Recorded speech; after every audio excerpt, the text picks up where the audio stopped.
Shalom, assalamualaikum warahmatullahi wabarakatuh. Selamat pagi, perkenalkan nama saya Nil Cetalasi, NIM 1714201117. Sebelum lanjut di materi, perkenalkan dosen mengajar saya Nurse Virginia Mastur, SCAP, MCAP, mata kuliah ASKEP Kegawat Daruratan 3. Materi yang saya akan mempresentasikan yaitu ASKEP Pediatri Kejang. Ya, sebelum kita masuk dalam pembahasan asuhan keperawatan, di sini saya akan menjelaskan pengertian dari kejang.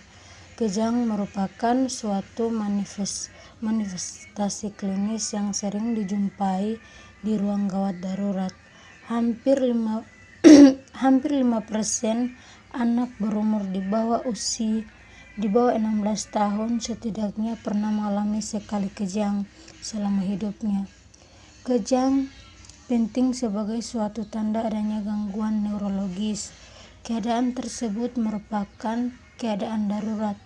Kejang mungkin sederhana, dapat berhenti sendiri dan sedikit memerlukan pengobatan lanjutan, atau merupakan gejala awal dari penyakit berat, atau cenderung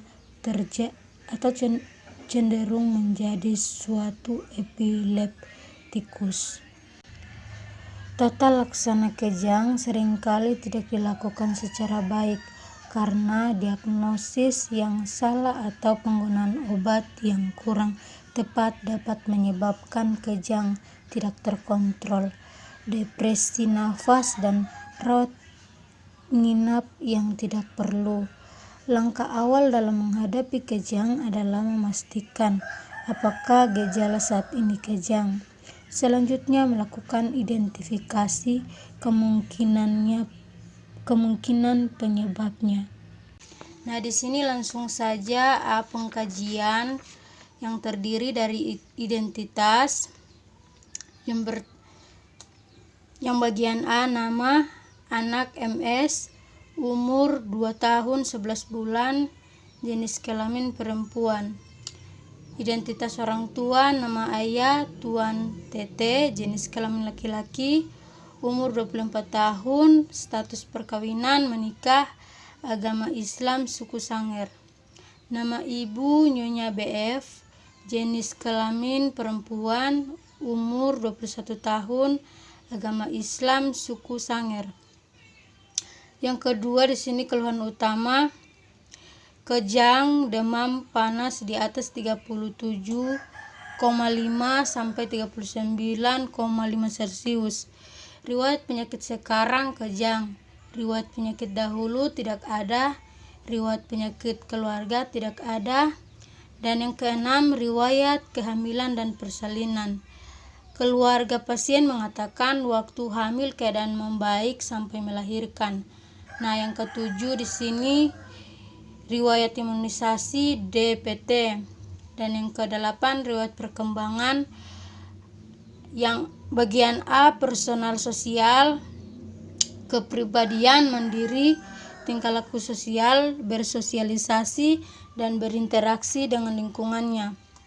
Yang bagian B, motorik halus, baik seperti menggambar, memegang sesuatu benda, berhubungan dengan kemampuan anak untuk mengamati sesuatu.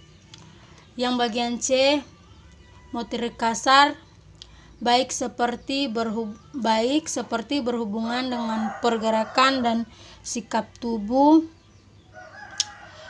Yang bagian D, bahasa, baik juga seperti kemampuan memberikan respon terhadap suara, mengikuti perintah, dan berbicara spontan. Yang kesembilan, riwayat sosial. Di bagian poin A, pola persepsi dan tata laksana hidup sehat. Ibu klien mengatakan sering melakukan pola hidup sehat, kurang pengetahuan tentang kesehatan. Selanjutnya, pencegahan dan kepatuhan pada setiap perawatan dan tindakan. Kurang pelayanan kesehatan yang diberikan. Di bagian poin B, pola nutrisi makanan nasi lembek, ikan sayur 3 kali dalam sehari. Minuman air putih 3 gelas per hari. Yang bagian poin C, pola eliminasi, buang air kecil, frekuensi sedikit, jumlah 3 kali dalam sehari, bau tidak enak. Selanjutnya, buang air besar, waktu buang air besar, siang dan sore, tidak teratur, konsistensinya cair atau berlendir. Selanjutnya poin D, pola aktivitas dan latihan. Ibu klien mengatakan klien senang bermain dengan teman. Ibu klien mengatakan klien berkumpul dengan keluarga dalam sehari 2 jam. Ibu klien mengatakan klien menyukai aktivitas bermain boneka. Yang poin E, pola tidur dan istirahat. Keluarga klien mengatakan 2 jam dalam sehari. Keluarga klien mengatakan kebiasaan sebelum tidur pasien menangis. Nah, sekarang kita masuk dalam analisa data. Di sini data fokus. Yang pertama hipertermia DS. Ibu klien mengatakan klien demam tetapi sedikit menurun pada saat diberikan obat. DO KU sedang, kesadaran kosmetis, tanda-tanda vital, suhu badan di atas 37,5 sampai 39,5 Celcius, nadi 109 kali per menit, respirasi 28 kali per menit. Etiologi proses infeksi. Dari proses infeksi menurun infeksi bakteri, virus, dan parasit, dan menurun ke resiko inflamasi, dan menurun juga ke proses demam, dan menurun ke neurologi. Terjadilah hipertermia. Di sini yang kedua, pola nafas tidak efektif, DS di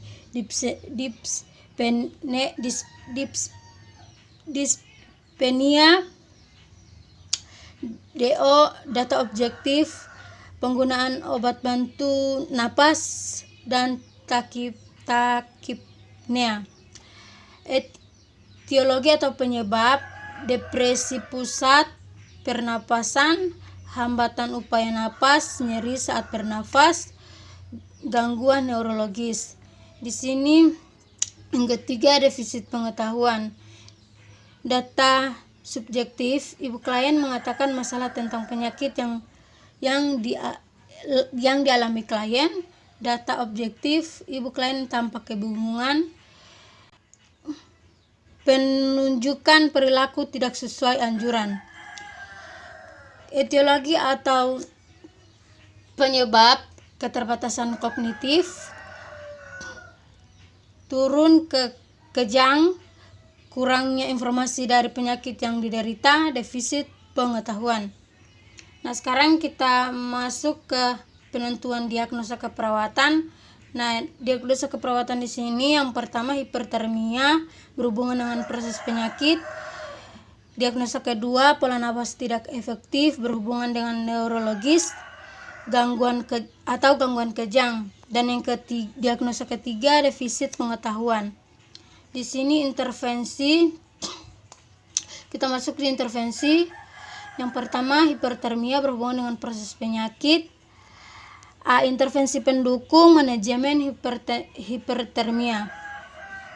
Di sini tindakan observasi, diantaranya identifikasi penyebab hipertermia, misalnya dehidrasi, terpapar lingkungan panas, penggunaan inkubator.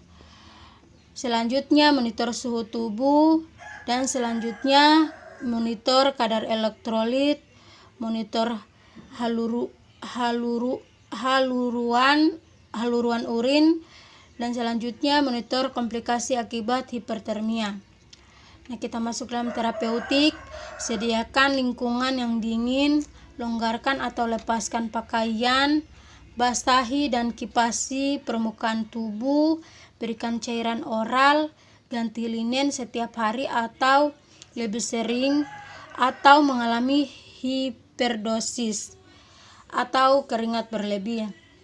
Lakukan pendingin eksternal, misalnya selimut hipotermia atau kompres dingin pada dahi, leher, dada, abdomen, aksila. Hindari pemberian antipiritik atau aspirin, berikan oksigen jika perlu. Nah, di sini edukasi, anjurkan tidak baring, dan selanjutnya kolaborasi pemberian cairan dan elektrolit intravena jika perlu. Di sini pola napas, kita masuk dalam diagnosa kedua, pola nafas tidak efektif berhubungan dengan neurologis atau gangguan kejang. B. Intervensi pendukung, manajemen jalan nafas. Tindakan observasi, monitor pola nafas atau frekuensi, kedalaman, usaha nafas. Selanjutnya monitor bunyi nafas tambahan, misalnya gargling, mengi, wheezing, ronki kering. Selanjutnya monitor sputum, jumlah, warna, dan aroma. Selanjutnya terapeutik, posisikan semi-fowler atau fowler, berikan minuman hangat, lakukan penghisapan lendir kurang dari 15 detik, keluarkan sumbatan benda padat, forceps mcgil, berikan oksigen jika perlu. Selanjutnya edukasi, anjurkan asupan cairan 200 mg per hari 2000 mg per hari jika perlu, kontraindikasi. Selanjutnya ajarkan teknik batuk efektif. Kita masuk dalam kolaborasi. Di sini kolaborasi pemberian bronkodilator, ekspektoran, mukolitik jika perlu. Kita masuk diagnosa ketiga, defisit pengetahuan. Di sini C. Intervensi pendukung, edukasi kesehatan. Tindakan di sini observasi, identifikasi kesiapan dan kemampuan menerima informasi. Terapeutik, sediakanlah materi, media pendidikan kesehatan, berikan kesempatan untuk bertanya. Edukasi, jelaskan faktor risiko yang dapat mempengaruhi kesehatan. Kita masuk dalam implementasi dan evaluasi. Nah, di sini kita masuk tindakan keperawatan. Diagnosa pertama, identifikasi penyebab hipertermia, misalnya dehidrasi, terpapar lingkungan panas, penggunaan inkubator. Selanjutnya monitor suhu tubuh, monitor kadar elektrolit, monitor haluan urin, monitor komplikasi akibat hipertermia. Kita masuk dalam terapeutik, sediakan lingkungan yang dingin, longgarkan atau lepaskan pakaian, basahi, kipasi permukaan tubuh, berikan cairan oral, ganti linen setiap hari atau lebih sering, atau mengalami hiperdosis atau hiperdosis dalam arti keringat berlebihan. Lakukan pendingin eksternal, misalnya selimut hipotermia atau kompres air hangat pada dahi, leher, dan abdomen aksila. Hindari pemberian antipiritik atau aspirin, berikan oksigen jika perlu. Kita masuk dalam edukasi, anjurkan tidak baring. Kita masuk dalam kolaborasi, Kolaborasi pemberian cairan dan elektrolit intravena jika perlu. Di sini evaluasi swab yang S, keluarga klien mengatakan demam belum turun. O, KU sedang, kesadaran kosmetis, tanda-tanda vital, respirasi 28 kali per menit, nadi 110 kali per menit. Suhu badan di atas 37,5 sampai 39,5 Celcius. A, masalah hipertermia belum teratasi. B, lanjutkan intervensi. Monitor suhu tubuh, anjurkan kompres air hangat, kolaborasi pemberian antipiritik.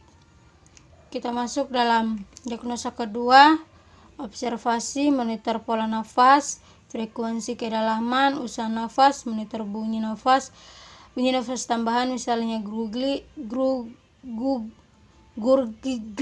mengi, wheezing, ronki kering, monitor sputum, jumlah atau warna atau aroma, terapeutik, posisikan semi fouler atau fouler, berikan minuman air hangat, lakukan penghisapan lendir kurang dari 15 detik, keluarkan sumbatan benda padat, forceps, emsigil, berikan oksigen jika perlu.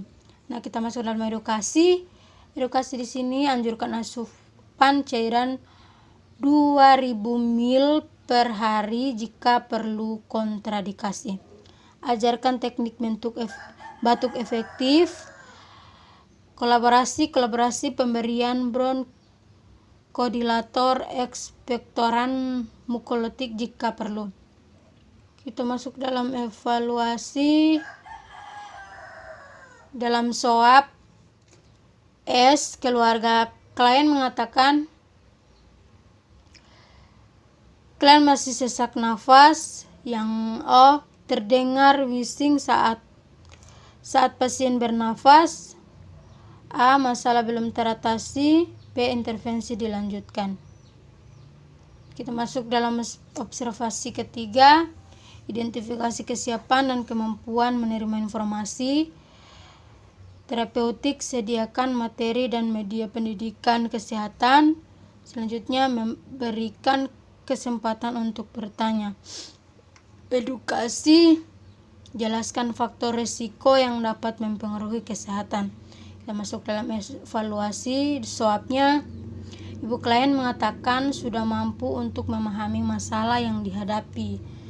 Yang O, ibu klien tampak antusias untuk menerima informasi. A, masalah defisit pengetahuan teratasi. B, pertahankan intervensi. Sekarang kita masuk intervensi selanjutnya. Diagnosa pertama,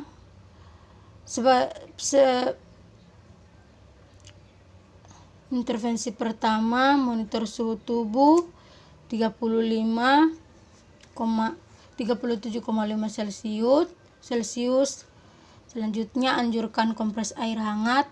Selanjutnya, keluarga mengikuti sesuai instruksi dan merespon dengan baik, suhu badan sedikit menurun. 3. Kolaborasi pemberian antipirik, paracetamol 3 kali.